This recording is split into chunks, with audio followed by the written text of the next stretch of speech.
سرخط خبرها روزها در ساختمان‌های دوشنبه کار می‌کنند. یک تاجیک زخمی و دیگری کشته شد. نقل سرباز از جنگ در اوکراین. ساکنان تاجیک‌آباد خرابه‌های زمین لرزه را برقرار می‌کنند.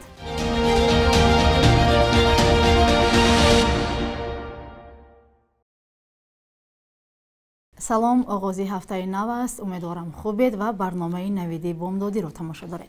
امروز 24 اکتبر. ساختمانچیان روس را در تاجیکستان با کار تامین خواهند کرد. در نظر است این موضوع هنگام سفر آنتون گلوشکوف مدیر انجمن ملی ساختمانچیان روسیه در دوشنبه بررسی شود. سفر گلوشکوف به دوشنبه در اولین ماه نوامبر صورت می‌گیرد. طور نمایندگی سودا و تجارت روسیه در تاجیکستان خبر می‌دهد بنابر سازش انجمن ساختمانچیان تاجیکستان و اتحادیه ساختمانچیان ملی روسیه، بناکاران روس به بنیادی منزل‌های بلند آشیانه در تاجیکستان جلب می‌شوند. این سازشنامه همچنین برای ساختمان بلند آشیانه‌های استقامتی در روسیه جلب شدن بناکاران تاجیک را پیش بینی می‌کند. جلب ساختمانچیان روس به تاجیکستان در حالی است که بخش اساسی مهاجران تاجیک در روسیه در ساختمان کار می‌کنند.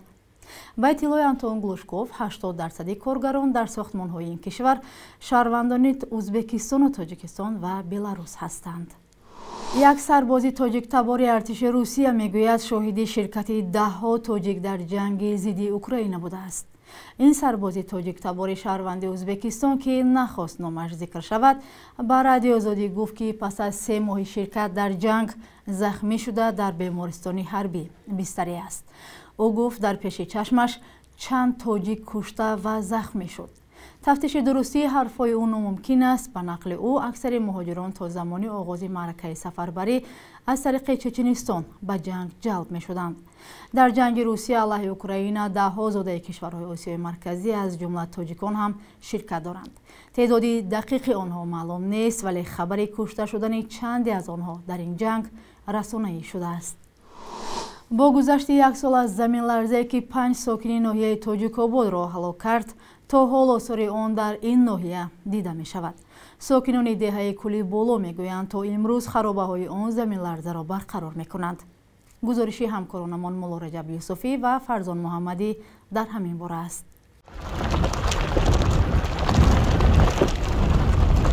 صبح 10 ایول سال 2021 روز مقرری بود. ساکنان دهه به علفدروی می رفتند. فردوس 14 ساله و فیض‌الدین 7 ساله در این منزل خواب بودند. کسی نمی‌دانست که حادثه شوم در پیش است. ساعت 7:14 ناگاه زمین با قوه قریب 6 بال جنبید. دیوارهای خانه بالای فردوس و فیض‌الدین چپه شد. آنها به خواب ابدی رفتند. خیلی آدمای همسایه اومدن کندن برو آوردن. دنوا ساگ از بچه‌ها دختریانمون. در زمین لرزه 1 سال پیش همسر این مرد هم به هلاکت رسید. توران پاشا محمدالله و 70 سال داشت. با وجود پیرانسالی خدای نظر بلولوف روزی حادثه را خوب به خاطر دارد. من هم اومدم بیجا دستم ششتم گشتم رفتم خیلی پامونی بود برای برمدن دولون او استادگی دستورخون در پیش سیتکاگی بود. هم پام در بالا همو موندم بیا همو تای دولون را خود کنی را که یکی زمین جنبید دیدم که دستاکو خمیدن گرفتن. خب نوعی گفتم پاره که من این پام شاخن آخه نمیشوند. خدم افتادم در همونجا همه کلوخو و نمی و واتور سر میان میگذارم منش کور نکرد او را گم جخید همه قشیدم دو دادی میشکنی نه کلن دوشین یو داوجا چی کار میکنن در یا امارات و خیستن داوگرسن با کودکوش در دروب دان یا تاشو او یا کودک یا تاش در بغلی بود همه که فایروت که میشکنی او خود موهر جون در بیتشویش طبق اطلاع رسمی در زمین لرزه صبح 10 ایول سال گذشته 5 ساکن دهه به هلاکت رسید که 4 نفر آنها نابالغ بودند. چند نفر هم جراحت برداشتند. بعضی از ساکنان با عذاب توانستند جانشان را خلاص کنند. باور کنید همین قطعی دیگه نمیدونید چیکار کنید. وقتی خوشم رفت است همون بولو همین دیوار که چپانش کرد چپاجا هم بولو خوب سنگ بود یگان کلوخ بود که هم پوند زدگی هم یا وقتا میشینه سر نمیزنه هم میخوره میچخه و زمین جمیده است خرو نمینه همین در تا اومده است همین با بردستان خاطی کشول کرده هم خواستن که با این پام خیزم میخیزم پانی که چپخانه میگرده و وقتی میگم تا چالوشون نمیشه اینم یک فرم خاطی کرده هم همین پشت کاسب مایده که سوخمو انگیو بود هم داخل خالوگم من همین دلم یه گامی خیلی همین سوزیش دیگه خیلی پاس نگرد من خونه را داد زدم کودکو خوابن خیلی خاکی هم تا خوکلو هم تا بولوش همین استولتا خونه‌اش گرده ایستن هم خیلی برآمدن اثبات کردن یکون چی نشید خدمتگاه بار کردن همین درست بالانسه کردم. محیدین کبیری رهبری پیمان ملی ائتلاف 4 سازمان مخالفان حکومت تاجیکستان در اروپا که حزبی در تاجیکستان ممنوع نهضت اسلامی یکی از آنهاست هر گونه تماس و مصلحت انقلاب را با روزنامه‌نگاری بازداشت شده عبدالستار پیر محمدزاده رد کرده است. محیدین کبیری روز 21 اکتبر با آزاد تیوی گفته است این تهمت نوبتی مقامات تاجیکستان است. او گفته است که با عبدالستار پیر محمدزاده هیچ نمود ارتباط نه آوازی نه خطی و حتی نه از طریق افراد دیگر نداشته است. این در حالی است که عبدالستار پیر محمدزاده در نامه از بازداشتگاه گفته است زیر فشار تماس را با محیدین کبیری به دوش گرفت. مقامات هنوز به نامه واکنش نکردند. پیر محمدزاده ماه نوامبر سال 2020 و پس از یک مراجعت غیر عادی‌اش به رئیس جمهوری تاجیکستان معروف شد. آن زمان گفته بود از ناچاری تاکسی می‌راند اما از جریمه‌های زیادی ناظرانه را به داد آمده است. او روز 8 ایول امسال در شهر وحدت کنار شهر دوشنبه دستگیر شد و حالا مرافعه‌اش پس درهای بسته جریان دارد. وی به همکاری با سازمان‌های ممنوع گمانبر است اما خودش در نامه پرونده را ساخته و بافته مقامات نامیده است. عبدالحمید مجاهد یک فرمانده جبهه مقاومت ملی در بدخشان افغانستان کشته شده است. این فرمانده تاجیک تبار زاده ناحیه یفتلی بدخشان بود و 2 ماه پیش به این جبهه پیوست. تا آن وقت فرمانده طالبان در یک ناحیه بدخشان افغانستان بود. عبدالحمید مجاهد با اعتراض به سیاست قومگرایانه طالبان از این گروه جدا شد. صبغت الله احمدی سخنگوی جبهه مقاومت ملی روز 20 اکتبر خبر کشته شدن این فرمانده را تصدیق کرد.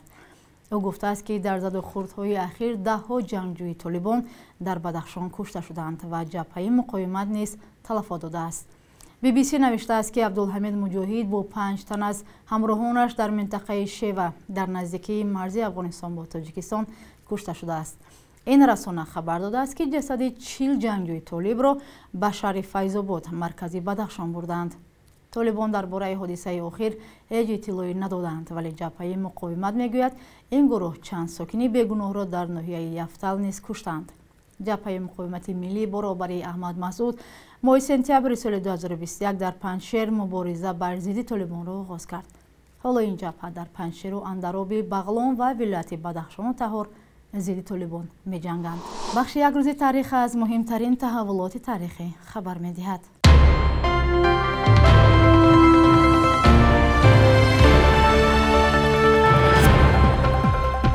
از سال 1948 هر سنه 24 اکتبر چون روز سازمان ملل متحد تجلیل می شود که به مناسبت تأسیس این نهاد بین المللی ایجاد شده است.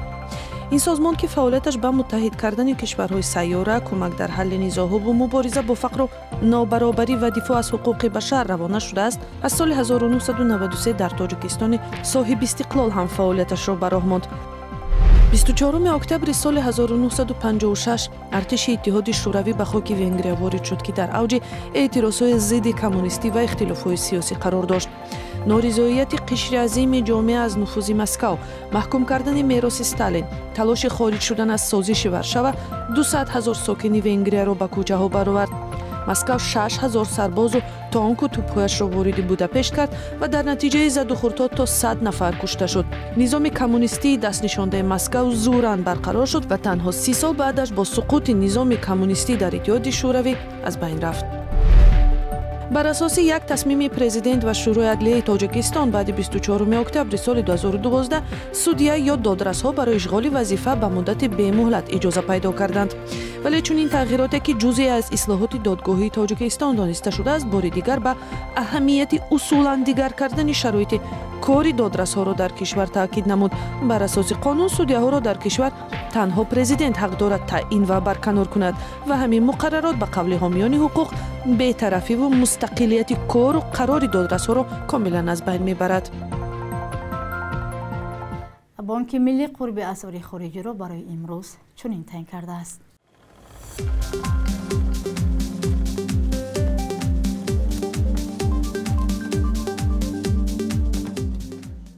بینندگان عزیز، اینجا رسیدیم به پایان برنامه. فردا همین وقت و ساعت شما را منتظریم. خدا نگهبانتان.